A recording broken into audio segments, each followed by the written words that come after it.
तो movie start होते ही हमें एक लेडी को दिखाया जाता है जिसका नाम होता है रिनाए। वो अभी सोई ही उठती है और एल्बम में अपनी पुरानी फोटोज देख ही रही थी कि तभी ही वहाँ पर उसका बेटा डाल्टन आ जाता है और वो भी अपनी माँ के साथ पिक्चर्स देखने लगता है। वो अपनी माँ की बचपन की फोटोज देखने के बाद अपने बाप की बचपन की फोटोज देखने के बारे में पूछता है। तभी उसकी माँ उसे बताती है कि उसके पिता की कोई बचपन की फोटोज नहीं, क्योंकि वो अपने बचपन की पिक्चर संभाल कर नहीं रखते। तभी रिनाए अपने बुक्स को एक बुक शेल्फ में रखती है, लेकिन कोई उन्हें गिरा जाता है। रिनाए समझती है कि शायद ये बच्चों की शरारत है और वो उन्हें खूब डांटती है, लेकिन असल में उन बुक्स को बच्चों ने नहीं बल्कि किसी और ने गिराया था। अब जॉश के नौकरी पर जाने के बाद रिनाए पूरे घर की साफ सफाई करती है। पूरे घर की साफ सफाई के बाद रिनाए अपनी सिंगिंग की प्रैक्टिस शुरू कर देती है। तभी उसे उसकी छोटी बेटी के रोने की आवाज आती है और वो उसे चुप करवाने ऊपर जाती है। वो अपनी बेटी को चुप करवाती है, लेकिन चुप करवाने के बाद भी वो बार बार रोना शुरू हो जाती है। रात को जब डाल्टन खेल रहा था तो स्टोर रूम का दरवाजा खुद ब खुद खुल जाता है। डाल्टन स्टोर रूम के अंदर जाता है और सीढ़ी चढ़ते वक्त उसका पाँव फिसलता है और वो नीचे गिर जाता है। वहीं डाल्टन एक चीज को देखकर चीखना चिल्लाना शुरू कर देता है। तभी डाल्टन की चीख जॉश और रिनाए सुन लेते हैं और वो भागकर डाल्टन के पास आते हैं। डाल्टन वहाँ पर किस चीज से डरा था वो उन्हें नहीं बताता। वो उन्हें बताता है कि वो सीढ़ियों से गिर गया था। गिरने की वजह से डाल्टन के सर और पाँव पर मामूली सी चोटें लग जाती हैं और जोश उसे उठाकर उसके कमरे में ले जाता है। रिनाए क्योंकि सुबह से अपने म्यूजिक शीट का बॉक्स ढूंढ रही थी, वो बॉक्स भी स्टोर रूम में ही पड़ा होता है। वो बॉक्स उसी साइड पर पड़ा हुआ था जहां देखकर डाल्टन डर गया। अगली सुबह जॉश डाल्टन को उठाने की कोशिश करता है, लेकिन वो नहीं उठता।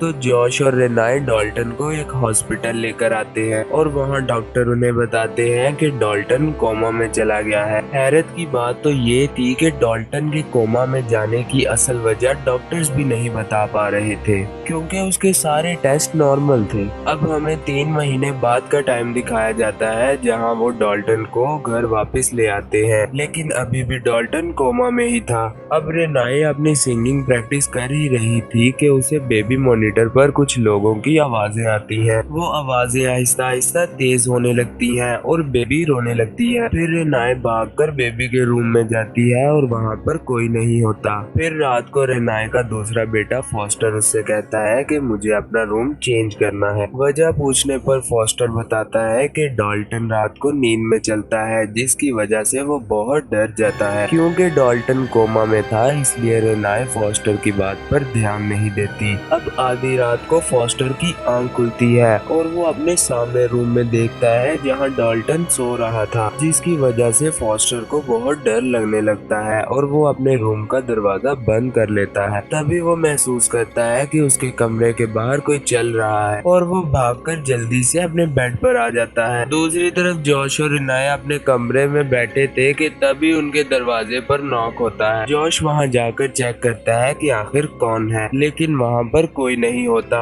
जॉश सिक्योरिटी अलार्म ऑन करके बेडरूम में आ ही रहा होता है कि अलार्म जोर जोर से बजने लगता है। जॉश जाकर चेक करता है तो दरवाजा खुला होता है। जॉश दरवाजा और अलार्म दोनों को बंद कर देता है। तभी रिनाए को अपने बेबी के रोने की आवाजें आती है और वो उसके कमरे में जाती है तो वहाँ पर उसे एक आदमी नजर आता है। तभी रिनाए बहुत चीखें मारना शुरू हो जाती है और जोश को बुलाती है। जोश फौरन से रिनाए के पास आ जाता है। रिनाए जोश को बताती है कि उनके बेबी के कमरे में कोई आदमी है। जोश सारे रूम को चेक करता है, लेकिन वहाँ पर कोई नहीं था। अब जोश मेन डोर की तरफ आता है और वो देखता है कि मेन डोर खुला हुआ है, जिसे कि वो कई बार बंद कर चुका था। अब वो दोबारा से अलार्म और दरवाजे को बंद करता है और पूरे घर को चेक करता है कि आखिर ये माजरा क्या है। तभी हमें बताया जाता है कि इतना अरसा गुजरने के बाद भी डाल्टन की हालत में कोई बेहतरी नहीं आई। डॉक्टर्स आज भी डाल्टन की इस हालत की वजह नहीं बता पाए। तभी रिनाए को डाल्टन की शीट पर खून से भरे हुए एक पंजे का निशान नजर आता है, जिसे देखकर वो बहुत ज्यादा डर जाती है और अपने हस्बैंड जोश को इसके बारे में बताती है। जोश घर आने में थोड़ी सी देर कर देता है, जिसकी वजह से रिनाए और जोश के दरमियान झगड़ा हो जाता है। तभी रिनाए जोश को बताती है कि ये घर कर्स्ड है। हम जब से यहाँ पर आए हैं हमारे साथ कुछ न कुछ अजीबोगरीब ही हो रहा है। रात को रिनाए रेनाए को एक बहुत बुरा ख्वाब आता है जिसकी वजह से वो डर कर उठ जाती है। तभी रेनाए को अपने रूम के बाहर एक आदमी का चलता हुआ शैडो नजर आता है और थोड़ी ही देर बाद वो रेनाए के कमरे में आ जाता है। तभी रेनाए जोर जोर से चिल्लाना शुरू कर देती है। तभी वहाँ पर जोश आ जाता है और रेनाए जोश को बताती है कि अब वो इस घर में और नहीं रहेगी क्योंकि ये घर हॉन्टेड है। अगले ही दिन वो दूसरे घर में शिफ्ट हो जाते हैं। शिफ्टिंग में मदद के लिए रेनाए की माँ लॉरेन भी वहाँ पर आ जाती है। इस घर में भी रेनाए को कुछ अजीबोगरीब महसूस हो रहा था। तभी उसे घर में एक बच्चे का घोस्ट नजर आता है और घर के दरवाजे खुद ब खुद खुलते और बंद होते दिखाई दे रहे थे। तभी रेनाए देखती है उस बच्चे का भूत डॉल्टन के कमरे में जाकर छिप गया है। रेनाए एक बार फिर बहुत डर जाती है। इस सब के बाद वो फादर को बुलाती है और जोश को बताती है कि पिछले घर में जो शैतान था वो हमारे साथ इस घर में भी आ गया है। वो जोश को बच्चे के भूत के बारे में भी बताती है। लॉरेन भी रेनाए का ही साथ देती है। तभी लॉरेन जोश को बताती है कि मैंने ख्वाब में एक शैतान को देखा और जब मैंने उससे पूछा कि तुम यहाँ क्यों आए हो तो उसने बताया कि मुझे डॉल्टन चाहिए। और इन्हीं बातों में लॉरेन को जोश के पीछे वही शैतान नजर आता है और वो उसे देखकर बहुत डर जाती है। इतने में ही डॉल्टन के कमरे से भी आवाजें आनी शुरू हो जाती हैं। वो तीनों भागकर डॉल्टन के कमरे की तरफ जाते हैं और वो देखते हैं डॉल्टन के कमरे का सामान इधर उधर बिखरा पड़ा है और डॉल्टन भी अपने बेड से नीचे गिरा हुआ है। रेनाए ये सब कुछ देखकर और ज्यादा डर जाती है। तभी लॉरेन पैरानॉर्मल इन्वेस्टिगेटर इलीस को बुलाती है। तभी इलीस उनके घर आ जाती है और जब वो डॉल्टन के कमरे में जाती है तो उसे वहाँ पर किसी शैतान की प्रेजेंस का एहसास होता है। उसे वहाँ पर शैतान नजर आता है और शैतान का इरादा भी पता चल जाता है कि वो सिर्फ और सिर्फ डॉल्टन की वजह से यहाँ पर आया है। वो जोश और रेनाए को बताती है कि डॉल्टन कोमा में नहीं, उसकी ये हालत एक ऐसी खूबी की वजह से हुई है जो हर किसी के पास नहीं होती और इसी खूबी की वजह से डॉल्टन की रूह इस दुनिया को छोड़कर कहीं और जा सकती है और अब वो ऐसी जगह फंस गई है जहाँ मरे हुए लोग रहते हैं। यानी डॉल्टन की रूह इस दुनिया को छोड़कर भूतों की दुनिया में चली गई है और इसी वजह से ही घर बदलने से कोई फर्क नहीं पड़ा